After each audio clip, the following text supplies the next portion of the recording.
At 86 years old, Grace Slick still remains one of the most unpredictable, unapologetic, and brutally honest figures in the history of rock. For decades, she defined what it meant to be both a frontwoman and a firebrand, bringing her ferocious voice, her fearless stage presence, and her razor-sharp tongue into the heart of America's counterculture.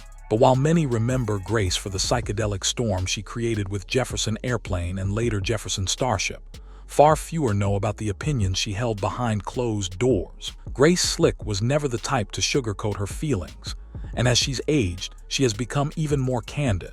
And now, in her 80s, she has finally opened up about the bands she couldn't stand, the groups she actively hated, whether for their sound, their politics, their egos, or their cultural impact. These weren't passing dislikes. They were grudges forged in the fires of the 60s and 70s, in backstage encounters, in radio rivalries, and in the endless chaos of rock and roll. And when Grace finally pulled the curtain back, she revealed 6 bands that defined her personal blacklist. To understand Grace's disdain, you have to understand her personality. She was born in 1939, came of age in the suburban monotony of the 50s, and broke out in the mid-60s when the San Francisco sound was exploding. She joined Jefferson Airplane in 1966, and almost overnight, her towering vocals on White Rabbit and Somebody to Love made her one of the most recognizable voices of the counterculture. Grace was not someone who bit her tongue, whether it was on stage, in interviews, or in the studio. She mocked politicians, took swipes at fellow musicians, and made it clear that fame didn't mean much to her. That honesty extended to her private opinions about her peers in rock. She admired some, Janis Joplin, Jim Morrison, Jimi Hendrix, but there were others who rubbed her the wrong way so deeply that the bitterness lingered for decades. Then in 1969, during one of the most chaotic years of her life, Grace Slick first made it known, at least to close friends, that she couldn't stand the Doors. This might shock some fans, because both Jefferson Airplane and the Doors shared the psychedelic spotlight of the late 60s, but Grace was never impressed with Jim Morrison's band. She often described Morrison as talented but insufferably self-indulgent, and she thought the Doors' music leaned too far into darkness without offering any light. For Grace, psychedelia was about liberation, freedom, and the strange beauty of mind expansion. The Doors, in her view, wallowed in doom and excess. Grace recalled being at shows where Morrison's drunken antics went from electrifying to pathetic, and she grew to resent the way the band was mythologized for chaos instead of craft. By the early 70s, she had decided she simply hated the Doors, considering them less as artists and more as poster children for a kind of ego-driven nihilism she despised. But Grace's list didn't stop there. By the mid-70s, another band had become a thorn in her side, the Eagles. Grace Slick's hatred of the Eagles was visceral and enduring. She hated their slickness, their polished California harmonies, and what she saw as the corporate sanitization of rock. While Jefferson Airplane had been about experimentation, improvisation, and raw cultural rebellion, the Eagles represented everything Grace thought was boring about the 70s: money, neatness, and radio-friendly perfection. She mocked their image of laid-back cowboys with perfect hair, and she frequently ranted about how Hotel California was overrated beyond belief. Grace was known to roll her eyes whenever the Eagles were played, and she lumped them into what she called yacht rock for the suburbs. To her, the Eagles symbolized the death of danger in rock, a shift away from the wild chaos of the 60s into something far too clean, too calculated, and too safe. In 1976, everything changed again when Jefferson Starship found themselves constantly compared to Fleetwood Mac, another band Grace Slick grew to hate. Now, this hatred wasn't born purely of sound, because Grace admitted Fleetwood Mac could write great songs. What bothered her was the way they were held up as the pinnacle of serious 70s rock, while her own band was often dismissed as psychedelic relics. Grace resented how Fleetwood Mac managed to straddle mainstream success and artistic credibility, while she and her bandmates were labeled sellouts the moment they leaned too pop. She particularly had harsh words about the soap opera dynamics of Fleetwood Mac, mocking how the press glorified their love triangles while ignoring Jefferson Starship's own internal chaos. Grace's disdain came from both rivalry and genuine distaste. She considered Fleetwood Mac's polished production an act of neutering rock, stripping it of its grit and rebellion in favor of glossy harmonies. By the time rumors dominated the charts, Grace was openly calling the band overrated, another symbol of rock's surrender to the corporate machine. But perhaps no band drew Grace's fire quite like Led Zeppelin. Her hatred for Zeppelin surprised some because on the surface, they were a fellow giant of the late 60s and 70s and both bands toured similar circuits. Yet Grace despised what Zeppelin represented. She called them bloated, sexist, and a parody of themselves. She hated Robert Plant's Viking god persona, Jimmy Page's obsession with mysticism, and the band's general aura of excess. In her later years, Grace admitted that Zeppelin's sound did nothing for her. It was too macho, too heavy, too drenched in testosterone swagger. While she respected their technical skill, she felt their music lacked the spiritual curiosity that psychedelia had offered. For her, Zeppelin was about conquest, not exploration, and she thought that made them dangerous to the heart of rock's true message. Even worse, she despised the culture that surrounded Zeppelin, the groupie stories, the hotel destruction, the mythologizing of bad behavior. Grace saw them as a circus act for adolescent boys, not artists pushing the boundaries of sound. By the 80s, Grace Slick had begun stepping back from the chaos of rock, but that didn't mean her list of grudges stopped growing. One of the last bands she admitted to hating was Styx. Grace Slick saw Styx as the epitome of what went wrong in arena rock: overblown concept albums, theatrical nonsense, and a sound that felt manufactured for arenas rather than born from any authentic movement. She mocked their obsession with mythology and space operas, calling it cartoon rock that lacked any real danger or meaning. For Grace, Styx was everything Jefferson Airplane had fought against. A band that looked like rebels but were really just playing dress-up for radio stations and teenage fantasies. In interviews, she often lumped Styx together with other late 70s arena rock acts she loathed, but she saved special venom for them, calling their music insulting to anyone who actually lived through the 60s. And then in her later years, Grace Slick admitted there was one more band she truly hated: Jefferson Starship, her own band.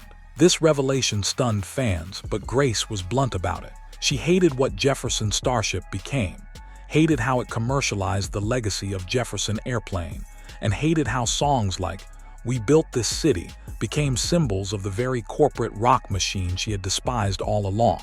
She considered much of her work with Starship embarrassing and soulless, driven more by industry pressure than genuine creativity. Grace never spared herself from criticism, and in many ways, her hatred of Starship was the most honest of all, because it revealed just how uncompromising her standards had always been. By the time the late 70s rolled into the early 80s, Grace Slick's disgust with the direction of rock music was only growing sharper. She had lived through the Summer of Love, through Woodstock, through Altamont, through the seismic shifts of the counterculture. And by the dawn of MTV, she felt that much of what had once been a spiritual rebellion had turned into a glossy commodity. Grace had a venomous wit, and she used it freely whenever asked about her peers. She didn't just dislike certain bands. She saw them as symbols of everything that went wrong after the 60s, and nowhere was that truer than with her contempt for Styx. But the band Grace Slick came to hate most of all was, ironically, one she had fronted herself: Jefferson Starship.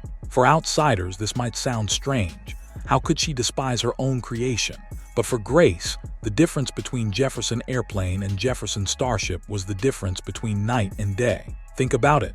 The Doors symbolized indulgence, the Eagles symbolized corporate smoothness, Fleetwood Mac symbolized rivalry and polish, Led Zeppelin symbolized excess, Styx symbolized spectacle, and Jefferson Starship symbolized betrayal. Each band she hated corresponded to a moment in rock history where she felt something essential had been lost. In that sense, her blacklist wasn't just personal. It was a chronicle of the decline of the ideals of the 60s. Grace Slick, even in her anger, was giving us a history lesson about how rebellion can be swallowed by its own success. By the 2000s, when she began reflecting on her career more openly, Grace Slick became something of an elder stateswoman of honesty. Fans didn't always like what she had to say, but they respected her for saying it. She could have taken the safe route, praising her peers, pretending that she loved everyone, smoothing out the rough edges of history. Instead, she gave us the raw truth. She hated certain bands, and she wasn't afraid to say why. And that truth makes her legacy even more fascinating. Because Grace Slick wasn't just another rock singer. She was a cultural barometer, someone who told us not only what was happening in music, but what was being lost along the way. And here's the hook. Grace's story forces us to ask ourselves, when we look back at the history of rock, are we celebrating rebellion? Or are we celebrating the very system that rebellion once tried to tear down? Grace Slick hated 6 bands because, in her eyes, they were markers of that betrayal. Her story isn't just about grudges. It's about the fight to keep rock and roll honest, to keep it dangerous, to keep it real. Looking back across the decades, it becomes clear that Grace Slick's list of hated bands wasn't a collection of random personal feuds. It was a mirror reflecting the transformation of an entire culture. From the radical free expression of the 60s to the commercialized machine of the 80s, each band on her blacklist marked a turning point where the ideals she had fought for seemed to slip away. And because Grace never sugar-coated anything, she gave us an unfiltered record of what it felt like to live through those changes, to be inside the chaos of the counterculture, and to watch as it slowly became a product for mass consumption. Take the Doors, for instance. Grace's disdain for them wasn't just about disliking Jim Morrison's behavior, it was about the myth that surrounded them. To her, Morrison was no prophet, no visionary. He was a drunk poet who burned out too fast, and she felt that his worshippers turned self-destruction into a lifestyle. Grace hated the idea that chaos was being sold as depth. She had been part of that world, seen its excesses, and survived. And for her, the Doors symbolized everything seductive and destructive about the counterculture, the part that left wreckage rather than wisdom. By naming them among the bands she hated most, she was rejecting the glorification of destruction and insisting that rock had to mean more than that. Then came the Eagles, who embodied an entirely different kind of problem. For Grace, they weren't dangerous, they were dull. And dullness to her was just as bad as destruction, maybe worse. The Eagles represented music drained of rebellion, music that existed only to please radio programmers and record executives. When Grace heard their songs, she didn't hear fire, she heard safety, and she despised safety in art. In her eyes, rock was supposed to shake people awake, to unsettle them, to make them question everything. The Eagles, with their smooth harmonies and perfectly polished sound, were the exact opposite. They lulled people back to sleep, and Grace hated them for it because in her world, sleepwalking through culture was the most dangerous thing of all. Fleetwood Mac added another layer to Grace's anger.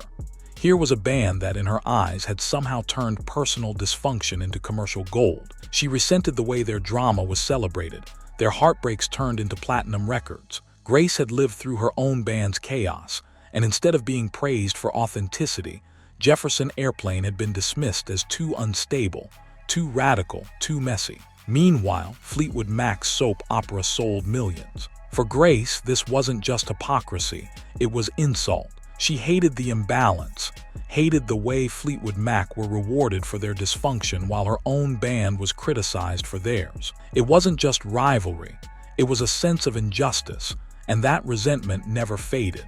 Led Zeppelin, meanwhile, embodied a type of rock that Grace simply found unbearable. She hated the chest-thumping masculinity, the endless guitar solos, the grandiose mysticism. To her, Zeppelin were a band drunk on their own mythology, and she saw them as bloated and pompous. Grace believed rock should be about connection, not domination, and Zeppelin's swagger felt like domination to her.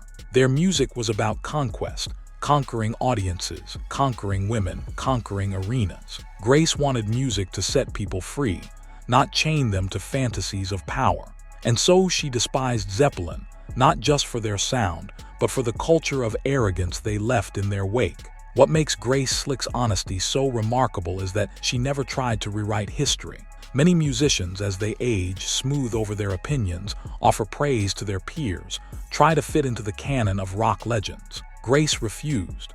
She kept her edges sharp even in her 80s, and in doing so she gave us something rare, an unfiltered perspective on the evolution of rock, told by someone who had been there from the start. When she revealed the 6 bands she hated most, she wasn't just venting. She was documenting the story of how rebellion turned into product, how chaos turned into mythology, how authenticity turned into spectacle. And here's where the loop closes. Grace Slick, at 86, remains one of the last living links to the moment when rock truly believed it could change the world. Her grudges, her hatred, her bitterness, they all point back to that belief. She hated the Doors because they wasted rebellion on destruction. She hated the Eagles because they drained rebellion of its power. She hated Fleetwood Mac because they profited from dysfunction. She hated Led Zeppelin because they turned rebellion into domination. She hated Styx because they dressed rebellion up as fantasy. And she hated Jefferson Starship because they turned rebellion into a product. In every case, what she hated was the loss of authenticity, the betrayal of what rock was supposed to stand for. At 86, Grace Slick doesn't perform anymore. She doesn't chase fame, she doesn't court nostalgia. She paints, she reflects, and when asked, she speaks her truth.